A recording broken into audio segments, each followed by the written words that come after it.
Pashas Mishputim starts off with the halacha of Eved Ivri. Why does it talk about Eved Ivri? It's such an unusual halacha. It happens, maybe it happens Bisman Chazal once in a blue moon. It has to be such a case where a person steals, he has no money to pay back, he it's just so unusual, and the Bezdin then goes and sells him. Who wants even to take a ganef as an avid? The whole story is very strange. This is the first halacha that we have to say in Pasuk Mishputim. That's just starts off. Ba'ayla Mishputim shizul lefnayim, ma'arishayna misinai, af ayla misinai. These are the halachas that were given by Har Sinai. By Har Sinai, we had to start telling this whole strange situation of Ganef who steals and then he doesn't have money and he gets sold, and then the din of making a hole in his ear and because he wants to stay in Avid. It's so odd. It's so strange. What is the Torah trying to teach us with this parsha? Bichlal, what does it mean? Ma'arishonim misinai af aylim misinai. Hilchas mishputim. Mishputim. There's a difference between mitzvos, ideos, chikim, mishputim. Each one has its own thing. A mitzvah is we kind of a mitzvah to the Eibush. The Eidus is like Krishma, Shabbos, Tefillin. It's Eidus on the Eibush that he created Shemayim V'Uretz, that he took us out of Mitzrayim. We're saying Eidus. Eidus is a important, many mitzvahs are important Eidus. They are chikim. They are mitzvahs that we don't really understand the reason for it. Why we can't eat milchiks and fleishiks together, why we have to wear tzitzis, and so forth. Mitzvahs that it's hard to understand. It's a choik. It's the law. You have to listen to it. Then there's mishputim. Mishputim means the things that make sense. It's the way the land, it's the law of the land. It's the way society is able to operate. We have a Shulchan Aruch, we have a Rechaim, Yeridaya, Even Eze, and Choshen Mishpat. Choshen Mishpat is Mishputim. It's, you go to it in Torah, 1 second, this guy said he's going to pay me, he didn't pay me. We made a deal, and he didn't keep to the deal. He was supposed to do this, he was not supposed to do this, etc. These are worldly interactions. These are business deals. That's what Mishputim means. So why did the Mishputim have to come from Har Sinai? Mishputim should be something that should be obvious. You make a deal, and we figure out the deal. And the dayunim should not even have to be dayunim.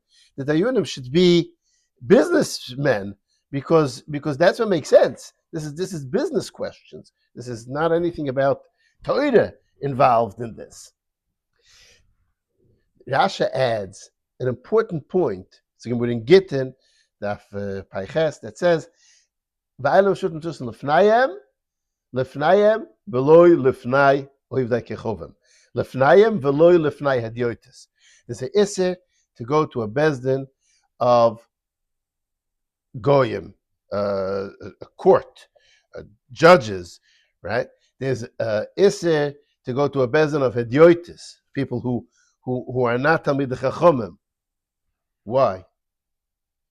Even if they paskin the same as us, we still can't go to them. Why? The difference is not in the halacha. The difference is in the nuance. How does a gudel look? How does a person who's a dayan look at a shala in dina muminis? And how does lahavdil a goy look at a shala in dina muminis? A guy says it's a business question. Okay, does it work out for him? Does it work out for him?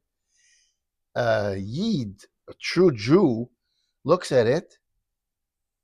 This money is this other person's livelihood.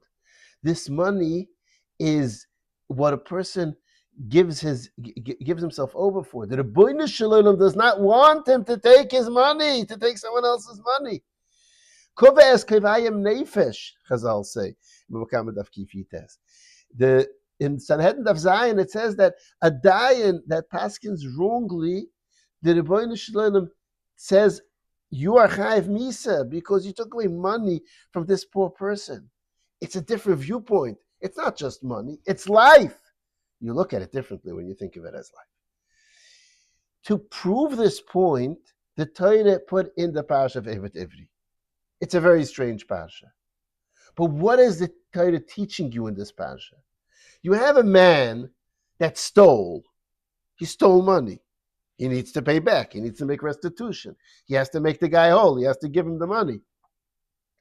But he doesn't have the money. He's so poor. Can sell him as a slave.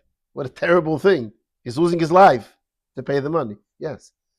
He has to even be sold as a slave to pay back the money, because you cannot take somebody else's money for nothing. But look what the Torah says. How do you treat your slave?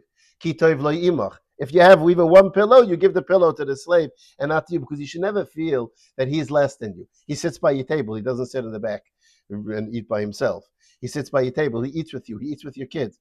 And this poor man, this downtrodden, destitute person who stole money to live, because he doesn't have any other money. If he had other money, he would just repay it.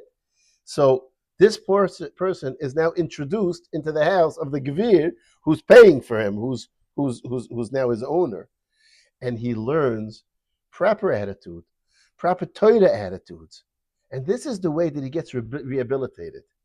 It's a Torah attitude. How do we make this person whole for the money that was stolen from him? How do we help the poor, destitute Ganev to turn into a productive member of society? Putting him in jail would not accomplish that. Making him an avid by a decent person will accomplish that. He will learn from the people around him to become a good person. What is a Yiddish dayan? I'm just going to read from Rambam in Hilchos Sanhedrin, Peirik Beis Halucha Zayin. It's worth learning. A dayan has to have a minimum, he says. He doesn't have to have all the good midas, but a minimum of 7 midas. He has to be a chocham. He has to be a unav, a humble person. A yirai shemayim, a person with fear of Hashem. Sinas mumoin. He has to hate avarice. He does not like to get someone else's money. Ahavas ha'emes. He has to love truth. Ahavas habriyas lehem. He has to love the people, Ibal Hashem Toiv, and have a good name. And all of these things he says in the Torah. And he has to be an ayin toiva. He continues on with more things. And a nefesh shafula, v'chavrus and toiva. And he dries up with good people. V'dibirim asum benachas and abriyas. He's comforting to people, and he speaks nicely to people, and so forth. Medaktikem al atzmam, giboirem b'mitzvos, koiv shemes yitzram. What are all these things? Beklal anshe chayil, he says, the Torah says in Parshas Yisrael, anshe chayil, it means she'ahai lohem laiv ametz, they have a strong heart, lahatzel ushik miyad oishkoi, to save a person who's being hurt by another. Like it says by Moshe Rabbeinu, and just like Moshe Rabbeinu was an unav, you have to be unav. Person has to try to be like Moshe Rabbeinu if he wants to be a dayan b'Yisrael. Do you understand the difference between a dayan and a judge? This is what he says. And anshe emes, he says, you chase the truth and the righteousness because of yourself, not for any other reason. Bedatam, because their mind is searching for the truth and for the goodness. He hates stealing and things that are wrong. He runs away from everything that's incorrect. This is what it means, a Yiddish dayan.